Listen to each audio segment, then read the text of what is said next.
Assalamualaikum warahmatullahi wabarakatuh. Waalaikumsalam warahmatullahi wabarakatuh. Alhamdulillahirrabbilalamin. Wassalatu wassalamu ala asrafil anbiya wal mursalin wa ala alihi wassohbi ajma'in amma ba'du. Ya, segala puji bagi Allah Subhanahu wa ta'ala yang telah memberikan kita nikmat iman, nikmat Islam, dan nikmat sehat kepada kita semua. Salawat salam senantiasa kita curahkan kepada Nabi besar Muhammad Sallallahu Alaihi Wasallam beserta keluarganya, sahabatnya, serta para pengikutnya hingga akhir zaman. Baik, teman-teman, apa kabar semua? Semoga dalam keadaan baik-baik. Dan kita kembali lagi di BMT Talk Show seri ke-15. Ya, mari kita membuka BMT Talk Show dengan bersama-sama membaca basmalah. Bismillahirrahmanirrahim. Ya, selamat datang kepada para pejuang keuangan mikro syariah. Saya ucapkan jazakumullah khairan kasiran atas partisipasinya selama ini mengikuti webinar BMT Talk Show Series. Semoga kita bisa bersama-sama mendapatkan manfaat dan keberkahan dari ikhtiar ini dalam mengembangkan keuangan mikro syariah di Indonesia. Gimana kabarnya di lembaga masing-masing? Sehat? Atau ada kendala? Atau ada masalah? Mungkin kita akan bahas di kesempatan kali ini. Baik, para peserta sekalian yang kami hormati, perkenalkan nama saya Reda Sutama. Saya perwakilan dari Syariah Waste Teknologi yang insya Allah akan membantu kegiatan webinar BMT Talk Show seri ke-14.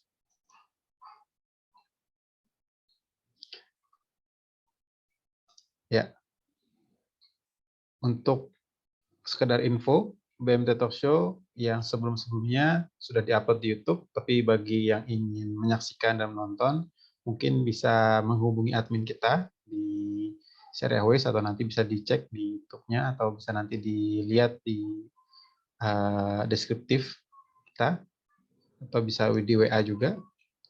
Baik, sebelum kita mulai, saya akan kembali sedikit menjelaskan mengenai BMT Talk Show Series, yaitu BMT Talk Show adalah sebuah rangkaian webinar yang membahas berbagai isu terkini di dunia keuangan mikro syariah. Event ini merupakan hasil kolaboratif kreatif Syariah Waste Teknologi dengan Mikro Syariah ID. Insya Allah BMT Talk Show webinar akan diselenggarakan rutin setiap malam dan setiap minggunya akan ada isu-isu atau tema-tema, topik-topik yang akan membahas permasalahan yang ada di BMT, teman-teman. Baik, BMT Talk Show bertujuan sebagai ajang kita bersilaturahmi dan juga sebagai wadah bagi para praktisi keuangan mikro syariah untuk bisa kita sharing knowledge, brainstorming, dan nantinya mudah-mudahan akan memberikan dampak positif bagi pengembangan keuangan mikro syariah dan bagi para praktisi, terutama bagi lembaga keuangan syariah, khususnya di ranah digitalisasi yang saat ini sedang marak kita perbincangkan. Ya, sedikit memberikan penjelasan tentang alur webinar ini. Insya Allah teknis dan alur dari BMT Talk Show akan dimulai dari pemaparan materi singkat, namun padat oleh narasumber kita kurang lebih selama 10-15 menit. Setelah itu akan ada sesi tanya jawab yang akan dimoderasi kurang lebih 15-20 menit. Pertanyaan nanti teman-teman bisa ditulis di kolom chat atau langsung raise hand juga bisa. Baik, dan untuk kepentingan bersama, mohon Bapak Ibu bisa dapat mematikan mikrofonnya selama pemaparan materi berlangsung. Baik, tanpa berlama-lama lagi, narasumber kita hari ini adalah Bapak Rizwan Paneh, SEMSI. Beliau adalah Senior Consulting di AB Management. Selamat datang, Pak. Selamat malam, Pak Reda. Ya, beliau ini adalah CEO dari platform keuangan syariah, accounting software, yaitu namanya Akira ID. Mungkin teman-teman bisa mengecek di situsnya juga ada, gitu ya. Beliau sudah berkecimpung di dunia keuangan mikro syariah selama kurang lebih 15 tahun, mau jalan 16 tahun atau 17 tahun bahkan ini. Lagi semangat-semangatnya nih beliau nih, insya Allah. Dan insya Allah akan menjadi narasumber kita di BMT Talk Show rangkaian selanjutnya. Baik, tanpa berlama-lama, mari kita simak pemaparan dari Pak Rizwan Paneh untuk topik malam hari ini. Pada Bapak Rizwan Paneh, kami persilakan. Baik, terima kasih Pak Reda atas Ya. kesempatannya pada malam hari ini. Bismillah, Assalamualaikum warahmatullahi wabarakatuh. Waalaikumsalam Innalhamdulillah, warahmatullahi wabarakatuh. nahmaduhu wa nasta'inuhu wa nastaghfir wa na'udzu billahi min sururi anfusina wa min sayyiati a'malina may yahdihillahu fala mudhillalah wa may yudhlil fala hadiyalah. Asyhadu an la ilaha illallah wahdahu la syarikalah wa asyhadu anna Muhammadan abduhu wa rasuluhu la nabiyya ba'dah. Alhamdulillah, kita panjatkan puja dan puji syukur kita kepada Allah Subhanahu wa taala yang banyak memberikan kita nikmat, nikmat iman, nikmat Islam, dan juga nikmat sehat yang Allah berikan kepada Allah, kepada kita semua. Salawat dan salam tidak lupa kita curahkan kepada junjungan kita Nabi Muhammad SAW beserta para sahabat, keluarga, dan orang-orang yang terus beristiqomah di jalannya hingga yaumil akhir nanti. Semoga kita termasuk umatnya yang komitmen dan konsisten untuk belajar dan mengamalkan apa yang diajarkan oleh Rasulullah SAW. Baik, para peserta BMT Talk Show di volume ke-15 pada malam hari ini, kita akan membahas tema yang berkaitan dengan cara mengontrol arus kas BMT. Nah, ini merupakan satu insight yang cukup diperlukan oleh pelaku BMT, karena semakin besar sebuah lembaga BMT, maka yang menjadi poin penting itu adalah bagaimana para BMT ini mampu mengontrol arus kas yang ada di dalam lembaga mereka. Mulai bagaimana cara mendapatkan sumbernya, kemudian bagaimana cara mengatur penyaluran dananya, sampai dengan mengatur pos-pos mana saja yang harus diisi oleh sumber-sumber dana yang ada di BMT. Nah, sebelum kita bisa mengontrol bicara arus kas yang kita manage, ya, kita manajemen di dalam BMT, maka kita juga harus tahu nanti bagaimana sumber-sumber dana tersebut bisa didapatkan oleh BMT. Baik, kita mulai di slide pertama. Nah, di slide pertama ini kita akan coba memahami terkait dengan bagaimana sebuah BMT itu memanage dananya. Maka kita bisa melihat di sini, manajemen dana BMT itu adalah sebuah proses pengelolaan penghimpunan dana masyarakat ke dalam BMT dan pengalokasian dana tersebut bagi kepentingan BMT dan masyarakat, serta pembukaan secara optimal melalui penggerakan sumber daya yang tersedia demi mencapai tingkat rentabilitas sesuai dengan ketentuan peraturan yang berlaku. Nah, kalau kita lihat di sini di dalam kalimat penjelasan, penghimpunan dana masyarakat ke dalam BMT ini diwakili oleh produk-produk yang ada di dalam BMT. Namun ada yang unik juga di dalam BMT, karena BMT memiliki badan hukum koperasi, dia punya satu struktur modal yang namanya adalah simpanan pokok dan simpanan wajib. Nah, simpanan pokok ini menjadi sesuatu yang utama di dalam struktur modal. Bahkan orang atau masyarakat yang kemudian menjadi anggota di dalam BMT itu harus memiliki syarat simpanan pokok yang dibayarkan sekali saja ketika mereka menjadi anggota. Kemudian nanti ada struktur yang berikutnya, di struktur modal itu ada yang namanya simpanan wajib.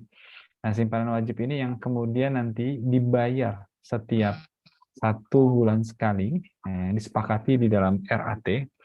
Nah, itu besarannya bisa mulai dari nilainya yang paling kecil atau mungkin yang paling besar. Tapi umumnya simpanan wajib itu karena dibayarkan setiap bulan oleh anggota, itu biasanya nilainya memang yang terjangkau oleh anggota BMT tersebut.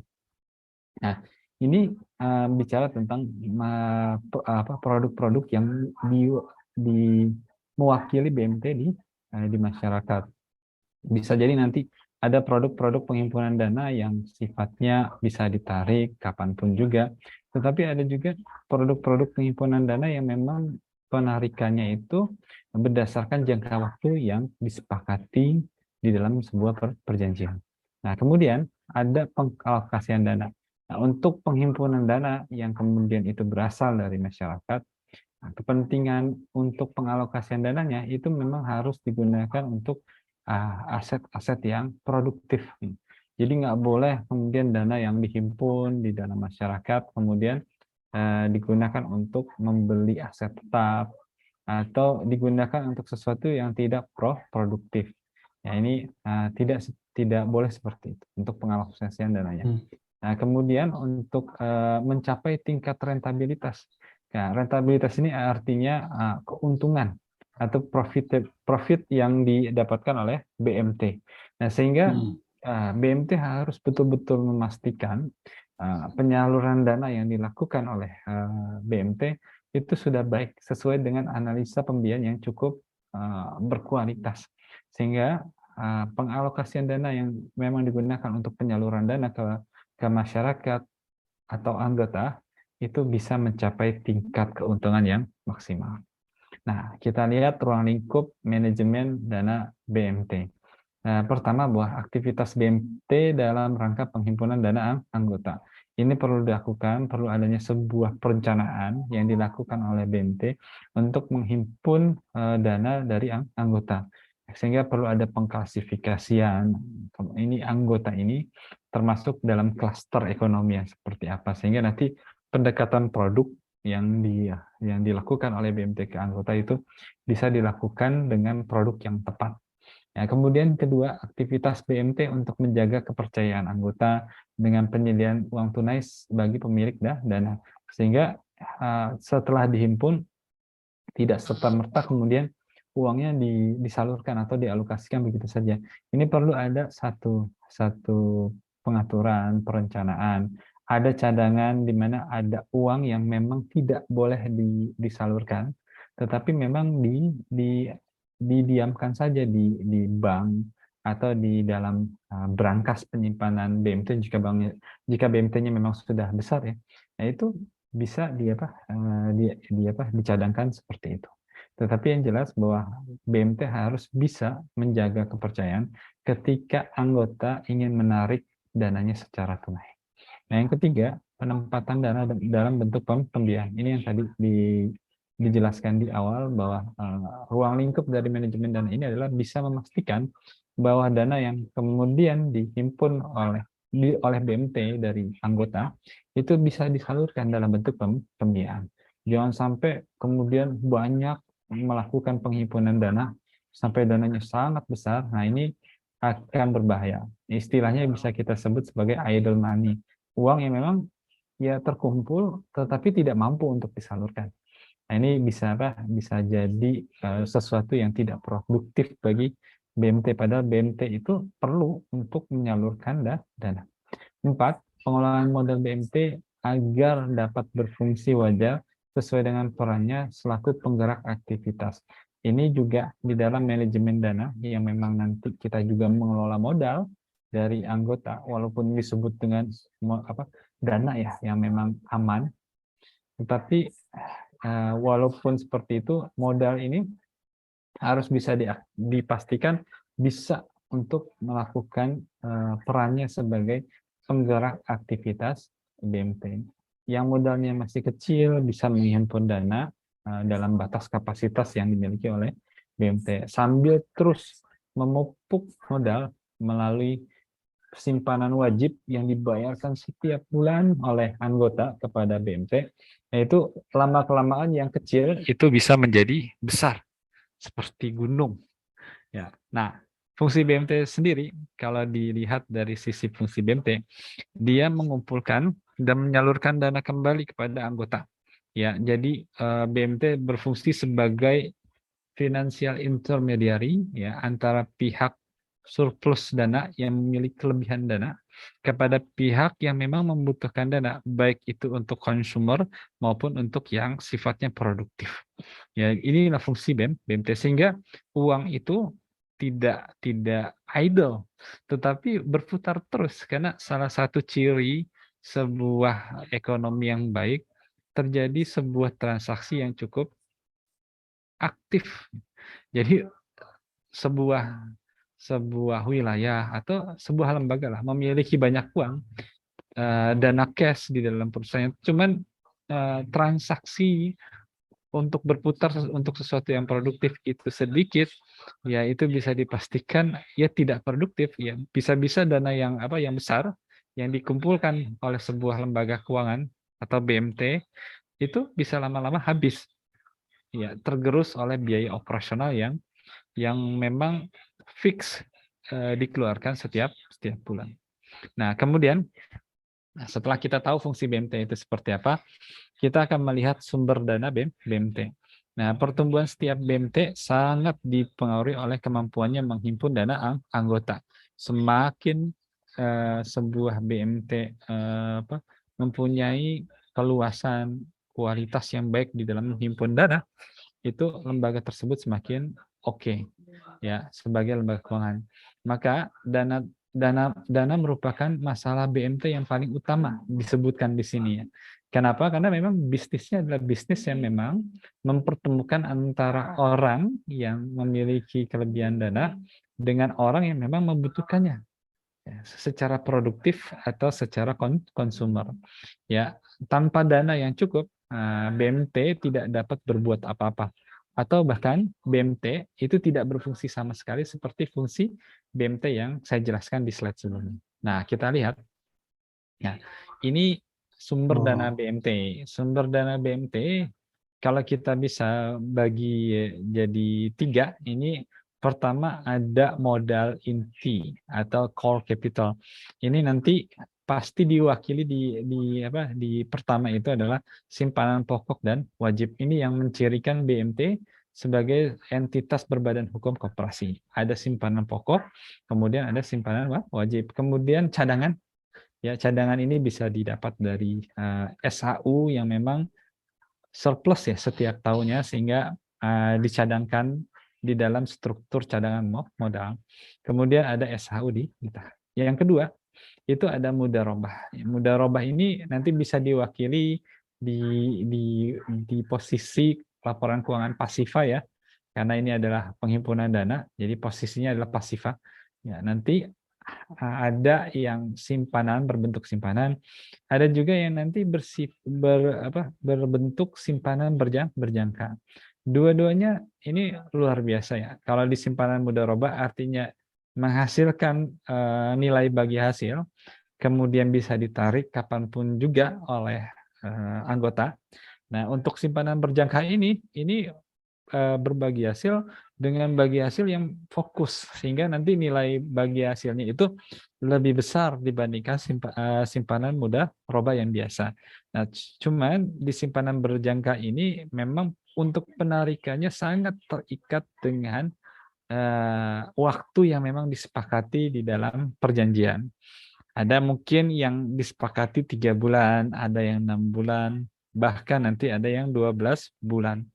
Ya, kalau memang ditarik di luar kesepakatan yang ada, nah ini akan ada konsekuensi yang diterapkan oleh setiap BMT. Ya, berbeda-beda kebijakannya nanti. Nah, untuk wadiah ini nanti titipan. Nah, ini adalah simpanan dalam bentuk simpanan. Ini simpanan yang memang tidak memberikan bagi hasil, dan biasanya aplikasinya juga tidak dikenakan biaya administrasi kepada anggota. Nah, ini sumber dana inilah yang kemudian ada di dalam BMT. Nah, kita lihat strategi funding dana di BMT. Nah, ini menghimpun dana anggota melalui petugas ya. Pengelola dengan cara menjemput bola ke pasar-pasar tradisional, lembaga pendidikan formal dan formal, melakukan proses sosialisasi kepada anggota pentingnya simpanan sebagai usaha memupuk dana.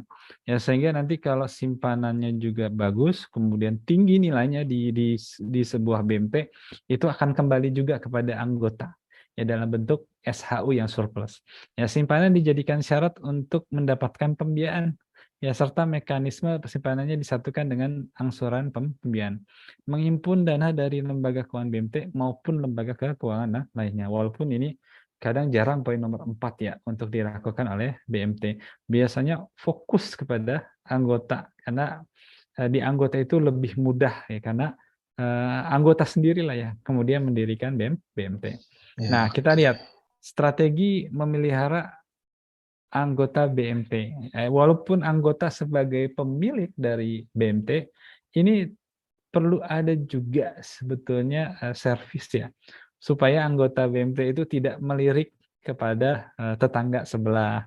Ya, kadang kita sering mendengar bahwa anggota BMT atau anggota koperasi lebih senang bertransaksi dengan lembaga-lembaga yang lainnya. Ya alasannya karena di sini pelayanannya oke, dilayani dengan ramah, sehingga kita di BMT itu harus selalu berusaha meningkatkan pelayanan. Pelayanan 3S-nya, senyum, sapa, salam itu perlu dilatih juga gitu, karena senyum, salam, sapa kalau dilatih dengan baik itu akan memunculkan energi positif bagi orang lain. Ya, apa yang kita senyumkan, apa yang kita sapa kepada orang lain itu akan memberikan energi yang sangat positif sehingga orang nyaman ketika berada di BMT. Kemudian yang kedua, ini bisa mengirimkan kartu ucapan ulang tahun atau hari raya atau ucapan lain apabila ada peristiwa penting yang dialami oleh anggota. Nah ini walaupun, waduh, ini pengaruh gak sih? Ini pengaruh gitu, walaupun ini nggak ada nilai-nilai bisnisnya, tapi ketika orang kemudian yang baru sekali ketemu sama kita, misalnya naruh uang cuman, wah ini nggak banyak lah, cuma 500.000, tapi ada message dalam bentuk WA. Kalau email mungkin udah nggak zamannya lagi, sekarang WA ya, langsung di WA selamat ulang tahun, atau misalnya selamat mohon maaf lahir batin di hari yang suci ini, di hari raya Idul Fitri. Nah, itu akan memberikan sebuah energi yang sangat ini gitu, sangat luar biasa gitu. Ya, apalagi kalau yang memberikan adalah BMT yang mungkin bisa jadi si anggotanya nggak pernah diperlakukan di tempat lain ya, tapi kok ini diberikan di BMT. Atau jangan-jangan di tempat lain justru diperlakukan seperti ini. Ada ucapan ulang tahun, ada ucapan selamat pada hari-hari raya yang sangat luar biasa. Justru di BMT-nya nggak pernah terpikirkan. Nah, mungkin ini bisa dijadikan sebuah strategi. Yang ketiga, mengundang anggota apabila BMT mengadakan suatu acara sosial atau keagamaan. Ya, kalau RAT udah pasti diundang lah ya. Ya, tapi mungkin nanti yang spesial itu pada saat mungkin ada acara pembagian santunan kepada anak yatim, mungkin ada ya untuk BMT-BMT besar. Nah, ini anggota-anggota yang memang prioritas atau anggota-anggota yang memang punya potensi, itu bisa diundang secara pribadi kepada oleh BMT untuk hadir. Dan 4, apabila memungkinkan menjenguk anggota jika sakit atau kena musibah. Ini kan jarang-jarang. Biasanya datang kalau lagi nagih ya. Nah, cuman mungkin kita bisa coba ya untuk strategi ini untuk menjenguk anggota ketika dia sakit. Begitu dengar ya kita langsung datang, ya kan. Mungkin nggak bawa apa-apa ya, tapi sekedar kita hadir, menanyakan kabarnya, terus memberikan semangat, itu udah luar biasa, ya kan. Ini sangat, kalau memang BMT-nya sudah besar mungkin bisa dicadangkan juga ya dari pengelolaan manajemen dananya untuk menyisihkan atau cadangan untuk melakukan ini kegiatan sosial ini ya. Kalau ada yang sakit kita bisa bawa bawaan lah bahasa kita. Nah, kemudian menghadiri undangan anggota kalau memang kita diundang di acara pernikahan anaknya, di acara sunatan anaknya gitu. Nah, ini ya harus kita datang gitu, karena kalau nggak datang ya nggak punya nilai apa-apa gitu. Tapi kalau misalnya pengurusnya datang atau manajernya datang, Masya Allah, ini akan memberikan energi yang positif. Mungkin yang tadinya nabungnya 90% di tempat lain, ditarik mungkin 50%-nya pindah ke BMT. Ini mudah-mudahan seperti itu. Nah, alokasi penggunaan dana BMT. Nah, setelah kita tahu ya strategi, kita harus tahu juga alokasi penggunaan dana. Ini mungkin kita bisa bagi menjadi 2. Ada yang sifatnya earning asset, ada juga yang sifatnya non-earning asset. Di sini artinya ada kelompok untuk aktiva produktif. Semua dana yang memang dihimpun di luar modal, di luar simpanan pokok dan wajib, itu harus 100% disalurkan dalam bentuk earning asset atau aktiva produktif. Kalau di sini nanti ada mudharabah, bentuk mudharabah, ada piutang murabaha, ada piutang salam, istisna, kemudian ada aktiva ijarah juga atau ada IMBT. Ini semuanya harus disalurkan dalam bentuk earning asset. Nah, untuk yang kedua itu ada untuk alokasi penggunaan dana yang non earning asset. Artinya memang aset-aset yang memang tidak produktif seperti cash asset, ya, uang-uang yang ditaruh di dalam kas, ya, atau berangkas atau diletakkan di bank, ya, bank lain. Karena kalau BMT berangkasnya juga kecil mungkin ya, pengamanannya agak kurang safety. Jadi kalau ditaruh semuanya di berangkas, aduh nggak aman nih. Mendingan sebagian ditaruh di bank. Nah, ini sifat-sifat yang memang cash asset, atau ada yang ditaruh dibelikan dalam bentuk equipment. Nah, ini nanti alokasi sumber dananya nggak boleh yang dari masyarakat, ya, atau yang dari simpanan-simpanan yang tadi wadiah atau simpanan mudharabah, itu nggak boleh diberikan peralatan. Peralatan itu harus dibeli dari sumber dana modal. Kalau misalnya modal kita, biar gampang saja ya, ini hitungnya sebagai gampang. Kalau modal kita ada 10 juta, berarti maksimal equipment kita harus 10 juta. Ya, kalau equipment kita 12 juta, sedangkan modal kita 10 juta, besar kemungkinan 2 juta itu berasal dari sumber dari yang simpanan mudharabah atau wadiah. Kita lanjutkan. Nah, kemudian untuk pola penghimpunan dan pengawasan dana, ini nanti ada dua pendekatan, ada pendekatan pool of fund, kemudian ada pendekatan dari pengalokasian aset. Nah, kita lihat di sini, ini contohnya, ya, sumber penggunaan untuk pool of fund approach. Kita lihat ada sumber dana, ya, ada modal, ada simpanan wadiah, ada mudharabah mutlaqah atau yang tadi disebut dengan simpanan berjangka. Ya, dananya di pool kemudian langsung disalurkan, ya. Ada yang ditaruh di kas, ada yang ditaruh di bank, ya, secondary reserve-nya. Ada yang kemudian disalurkan dalam bentuk court, ya. Ada musyarakah, mudharabah. Nah, ini mulai yang sudah produktif semua, ya. Kemudian ada murabaha, salam, istisna, ijarah. Ini kalau misalnya nanti pendekatannya dari sumber penggunaan dana. Kalau ada aktiva tetap, nah ini nanti ini harus yang disesuaikan dari sumber dana modal, ya.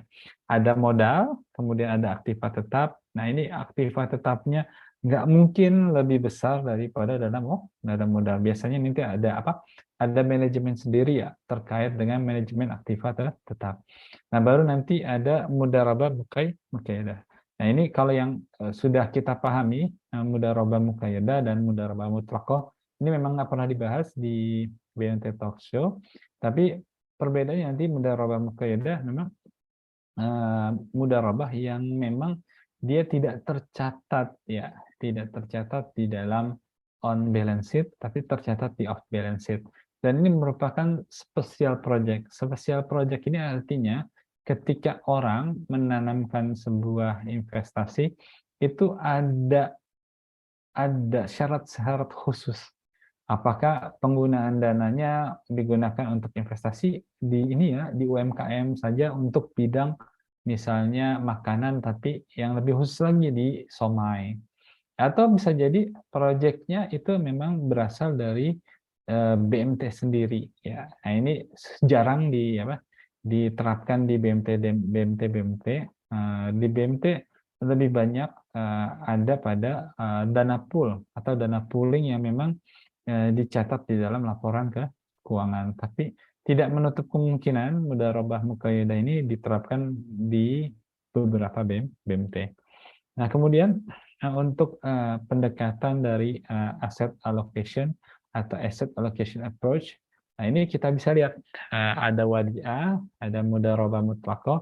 Kalau kita lihat garis wadiah yang warna merah, maka penggunaan dananya mulai ditaruh di kas, di bank, tapi tidak ditaruh di court, ya.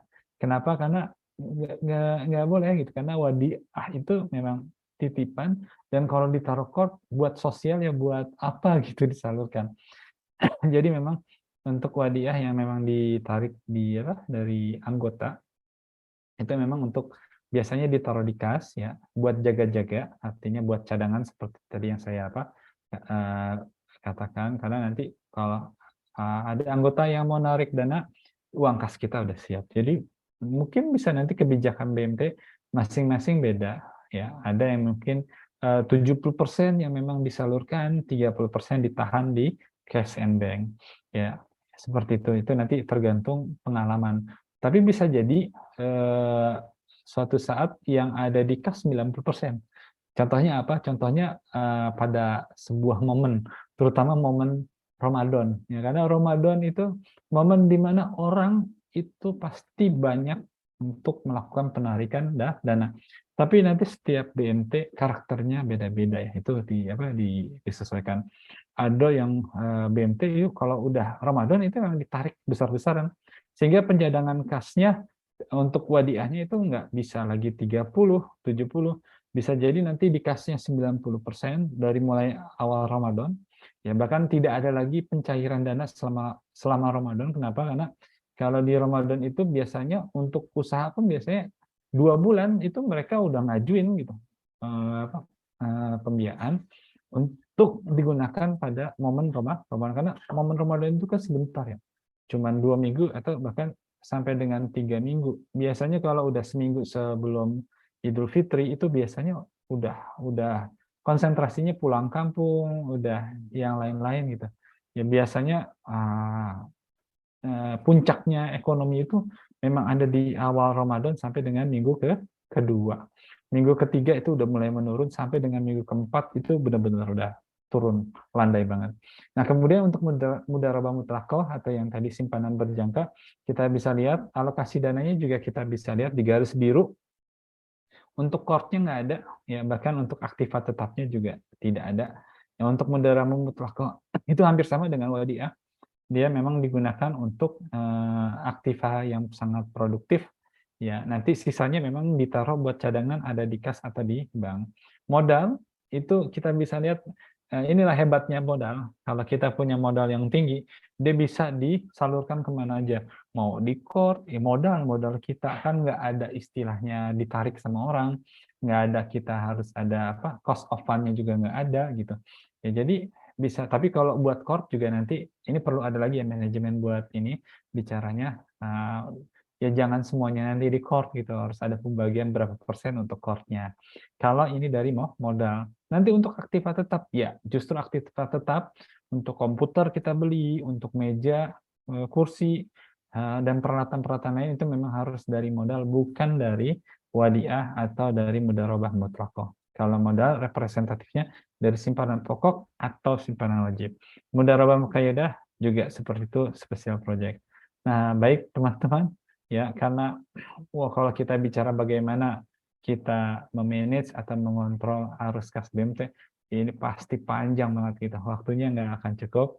Jadi mungkin yang bisa saya sampaikan baru ini saja, ya mungkin bisa jadi ini kulitnya ya. Karena nanti ada rasio-rasio yang akan kita gunakan untuk mengukur secara efektif, karena kalau dari ukuran rasio cara kontrol kita terhadap laporan keuangan itu jadi lebih mudah ya untuk sekilas, walaupun sebetulnya tetap harus dari rasio-rasio tersebut harus analisis lebih dalam lagi. Mungkin itu Pak Reda untuk malam ini. Saya kembalikan kepada Pak Reda. Masya Allah, alhamdulillah. Itu teman-teman ya. Jadi mengontrol arus kas BMT juga mesti hati-hati, mesti melihat dari sisi-sisi pendapat sumber dananya seperti dari mana.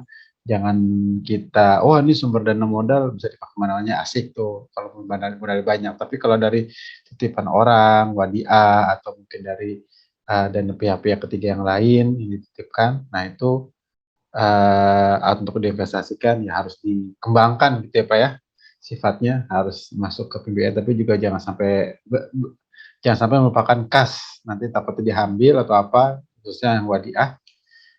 Baik, terima kasih Pak Sison atas pemaparannya. Mungkin kita langsung masuk ke Sama-sama Pak Reda. sesi tanya jawab. Ada pertanyaan dari teman-teman atau saran mungkin, atau ada minta rekomendasi-rekomendasi terkait pengontrolan arus kas di BMT. Kalau saya pribadi Pak, saya mau nanya nih Pak. Itu Baik, Pak sendiri Reda. porsi-porsi dalam pembagian itu pure dari BMT sendiri ya, SOP-nya ya.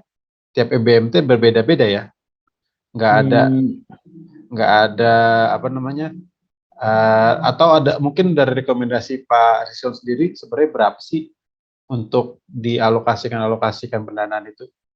Iya, jadi kalau ini slide-nya kelihatan Pak, Kelihatan di kelihatan Pak. slide 9, Ya, oke. kelihatan. Nah, kalau misalnya terkait dengan persentase ya, itu memang Hmm, setiap BMT itu berbeda-beda ya. ya, karena itu Hmm, bagian dari strategi hmm, dan kemudian juga terkait dengan karakteristik BMT yang memang dia beda-beda ini hmm, apa karakter produknya dan lain-lain. Nah, tapi yang jelas kalau misalnya kita lihat di sini ada earning asset hmm. atau non earning asset, ya ini jelas bahwa earning asset ini harus lebih besar dibandingkan non earning asset. Ya, Ya, nggak boleh misalnya 50-50 boleh nggak? Ya nggak bisa gitu. Paling enggak di atas 50-50 lah. Gitu. oke. Artinya earning asset itu memang harus lebih besar dibandingkan daripada, walaupun misalnya, Ya, Pak, tadi di equipment itu tidak boleh kan yang berasal, ya, tapi ada cash asset kan ya. Cash asset yang memang bisa ditaruh di situ. Ya, itu bisa saja ditaruh di situ untuk apa menjaga-jaga karena bisa jadi itu apa penarikan dananya cukup kenceng yang ada di apa di hmm, BEM hmm, tersebut. Dan bisa jadi Pak Reda untuk hmm. porsi persentase ini setiap bulan itu berbeda-beda. Ada ini Oke. tergantung dengan Ya, karakter ya, dari ya, si BMT tersebut. Mungkin ada ya, waktu sekolah ya di bulan ya, 6. Nah, itu bisa bisa jadi di situ ada penarikan untuk produk eh, tabungan siswa misalnya. Yang ya, memang ya, setiap ya, bulan 6 ya, bulan 5 dan 6 itu ditarik memang oleh ya, si ya, ya. nasabah gitu. Jadi Oke. seperti itu kira-kira Pak.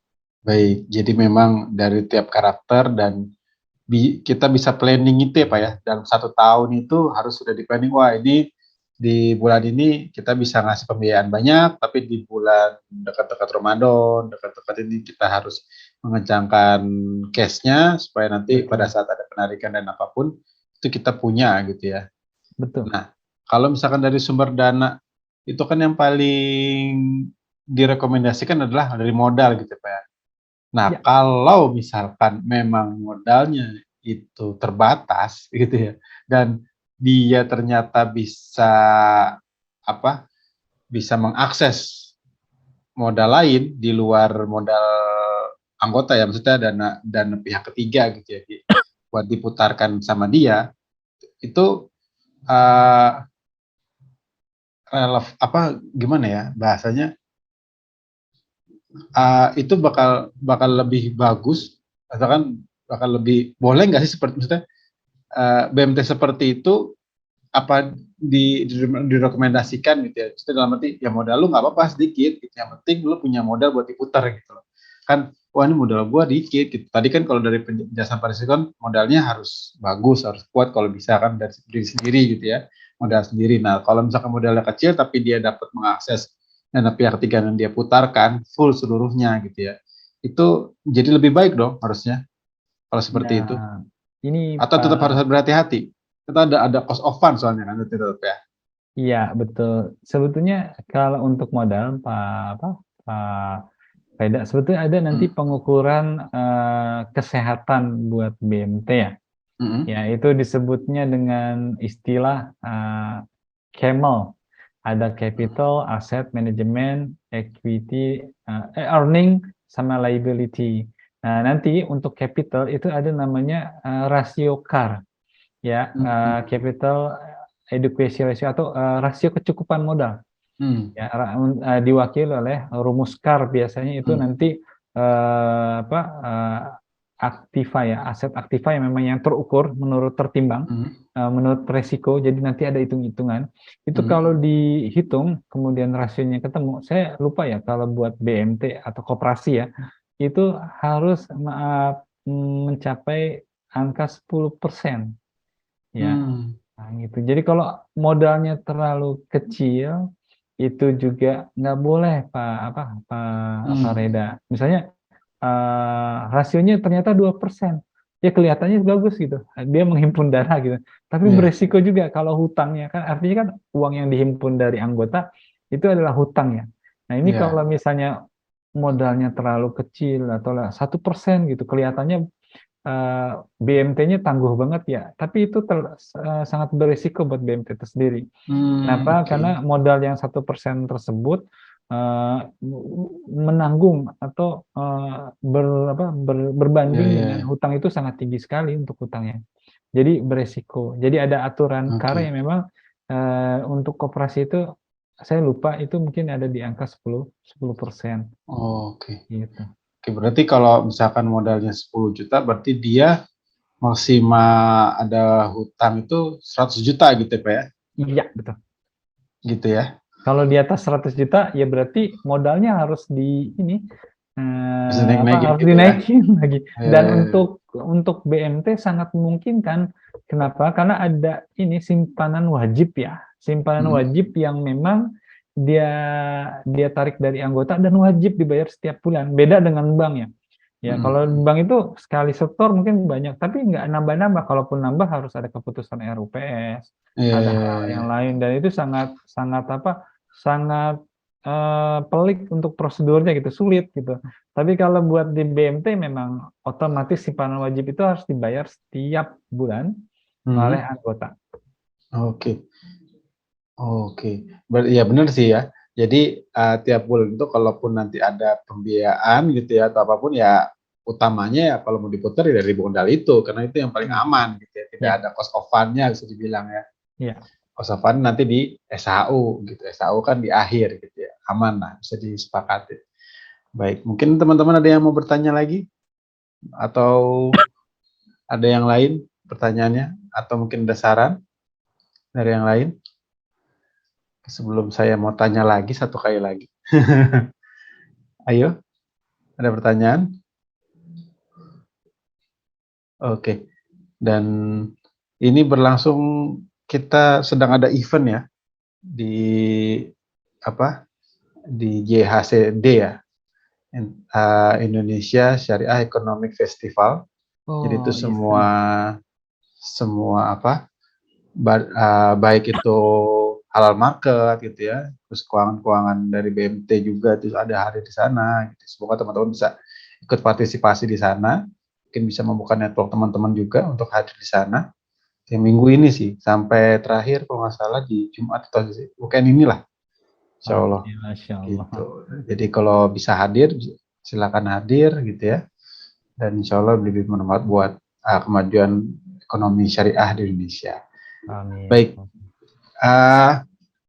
Tadi terkait alokasi modal ya Pak ya. Iya. Balik lagi nih, kalau gimana kesehatan tadi kan KAR ya ngomongnya. Nah, iya, betul. kalau misalkan dia KAR-nya mencukupi gitu ya, terus tiba-tiba gitu ya ada misalkan ya ada bencana alam gitu ya di wilayah tersebut sehingga menarikan dana lebih banyak, sedangkan pada bulan itu kebijakan itu memang ada untuk pembiayaan gitu ya, terus ternyata ada penarikan dana. Nah itu cara solusi terbaik gitu ya pada saat kasus-kasus seperti itu tuh gimana tuh Pak? Apakah dari BMT sendiri minta sumbangan, minta dari simpanan wajib narikin, padahal juga yang mau narik adalah anggotanya, atau memang dia buka investasi tapi memang buat dikembalikan dulu dananya? Itu biasanya solusi kayak gitu seperti apa ya Pak ya? Kalau misalkan ada case di satu waktu gitu ya, dananya habis gitu karena tiba-tiba ada bencana atau ada keperluan yang lain dan di luar planning lah gitu, case-nya tiba-tiba habis. Itu solusi seperti apa ya biasanya Pak? Nah ini Pak Reda, kalau Hmm, misalnya tadi ya itu terjadi ya dengan hmm, kasus yang disebutkan oleh Pak Reda, hmm, tiba-tiba kasnya habis, hmm, apapun itu ya, apakah ya, terkait itu bencana atau hmm, tiba-tiba ada musibah dan lain-lain, hmm. itu menurut saya itu kesalahan manajemen Pak, kalau Oh gitu ya. sampai kasnya habis. Kenapa? Karena kalau buat BMT, cash habis itu nggak boleh terjadi. Oh, Ya, oke.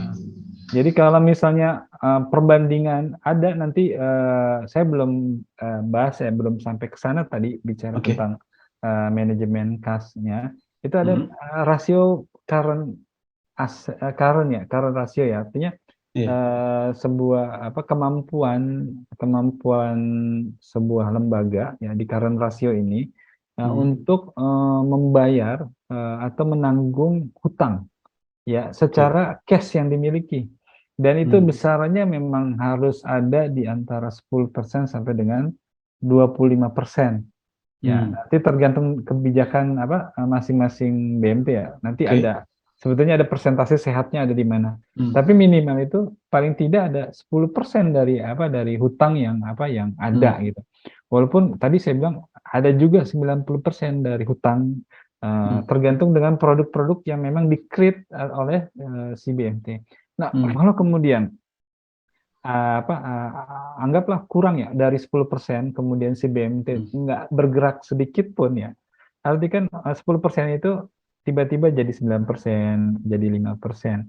Kemudian tidak bertindak apapun untuk merencanakan apakah tadi yang disebut Hmm, dengan mencari investasi yang lain dan yang lain, tiba-tiba ada orang yang menarik, yaitu namanya kesalahan manajemen. oke. Karena tidak ada yang di apa di lembaga keuangan seharusnya tidak ada yang tiba-tiba atau Oke. terjadi musibah dan yang lain-lain, kecuali kalau memang ada gempa bumi ya tiba-tiba begitu itu Hmm, bisa hmm, mungkin. hmm. Tapi kalau tiba-tiba ceritanya lain ya kasnya habis gitu, Iya, apakah kasnya habis. dicuri orang atau apa, itu kesalahan manajemen karena tidak bisa Oke, mengelola resiko, oke, karena oke. kuncinya tadi adalah Ya, ya, ya. cash-nya hilang atau apa Oke, habis. oke. Iya, ya. Berarti teman-teman kalau merencanakan harus benar-benar dikontrol terus ya, Pak ya. Misalkan Betul. 10%, pada saat itu berkurang, ya itu harus mulai dicari lagi, dikembalikan lagi ke Iya, 10% gitu ya. iya betul. Nah, biasanya solusi terdekat itu apa tuh, Pak? Kalau misalkan kayak gitu tuh. Apakah dia buka investasi baru, atau dia narik modal dari anggota? Pas seperti itu. Nah, Misalkan kan dia lagi bukan ada project gitu ya, ini projectnya menggiurkan gitu ya, secara margin masuk lah gitu. Terus dia akhirnya udahlah ambil aja dana cash dulu nih kita masukin gitu ya. Terus kan dana cashnya berkurang kan, ya kan bisa jadi Pak, karena kan banyak yang seperti iya, itu kan, apa iya, beresiko tinggi tapi emang cuannya gede gitu. Akhirnya iya, beranilah ngambil ngambil ngambil dana cash buat dimasukin ke project itu, ternyata perhitungannya meleset, project itu nggak selesai tepat waktu, mundur gitu ya. Sedangkan ini berarti kan itu mismanagement yang seperti itu berarti ya yang Bapak maksud iya, berarti ya? betul Pak Reda. Oke. Dan solusi terdekat itu tadi ya tuh Pak, modal Kalau dari anggota kalau atau dari investasi baru? ya, kalau memang ini tidak kategori artinya sebuah gagal pembiayaan, artinya memang cuman Ah, waduh ini ya bridging kesempatan nih lah. ya, Oh apa ya, kesempatan diambil, ya. kemudian tiba-tiba mengakibatkan cash itu apa berkurang, ya mungkin yang Ah, pertama dilakukan kalau tiba-tiba ada penarikan ya dilakukan negosiasi dulu gitu, oke. negosiasi. Itu pertama, karena orang kan kalau tiba-tiba apa narik uang dibilang tidak ada, wah itu Iya, repot tuh. Itu harus iya, iya. diajak negosiasi, bicara ya. Ah, Ini setelah itu kemudian BMT harus punya perhitungan dari ini dana yang akan masuk dari angsuran. Itu oke, yang harus ya. itu, sehingga dia harus bisa menghitung ya Mhm, untuk satu hari ini, satu hari besok, satu hari iya, iya. kedua itu berapa uang yang masuk sampai dengan 1 bulan ke depan. Sehingga gunanya buat apa? Sebagai informasi, Bu, Iya, misalnya istri ibu-ibu yang narik iya, gitu, iya. anggaplah dia mau narik 3 juta, kita nggak ada duitnya. Kita bisa Nah, menginformasikan, Bu, mohon maaf saat ini BMT apa sedang mengalami inilah bahasanya apa ya? Saat negosiasi uang cashnya belum bisa diberikan kepada ibu sekarang gitu. Tapi iya. mungkin nanti 5 hari ke depan itu Iya. kita bisa nih Bu Iya. memberikan. Jadi kita bisa memberikan kepastian. Atau mungkin Itu ada SOP baru gitu ya pada saat menariknya dalam jumlah besar itu minimal seminggu gitu. Jadi kita bisa nyiapin gitu ya. Biasanya gitu ya Pak ya. iya, betul. Nah, itu bisa juga kalau misalnya 2 juta atau 3 juta ada konfirmasi sebelumnya ya. Tapi Iya. kalau misalnya udah dikonfirmasi kita belum punya uang ya, kita harus jujur juga. Iya. Misalnya, oh iya nih 3 juta dalam waktu 5 hari, 7 hari. Ya, nah, kita harus sampaikan walaupun dia nanti marah-marah ya. Nah, yang ketiga ketiga ya memang kita harus apa? Memang dekat sama anggota yang memang punya sumber dana uang sehingga kita bisa Pak bisa gak nih investasi atau buka simpanan berjangka mudharabah ke kita 3 juta aja gitu. Nanti kita ini apa coba apa memberikan spesial bagi hasil lah gitu. Karena udah kepepet kan ya. Tapi bisa jadi 70 buat si anggota 30% buat BMT karena udah kepepet banget gitu. Iya. Nah, yang keempat, hal tersebut nggak boleh terulang lagi, Pak Reda. Betul. Hati-hati. Gara-gara ada proyek menggiurkan gitu ya, akhirnya cash-nya dibolong gitu. Itu ya nama juga manusia itu kan biasanya di pengurus gitu ya Pak. Nah, udah nggak usah ngomong ini cuma sebentar, sebulan gitu ya. Atau ini pada perhitungan rapi benar gitu ya. Insya Allah nggak masuk apa-apa. Tapi tiba-tiba berat proyek yang ternyata mundur sampai 2 bulan gitu kan. Itu ya kan yang repot kan seperti itu. Betul. Padahal kekuatan BMT itu dilihat dari anggota, ya dari ketersediaan dana tersebut. Lancar kalau mengambil uang, ya dia nggak ada masalah, jadi nggak ada rasa khawatir.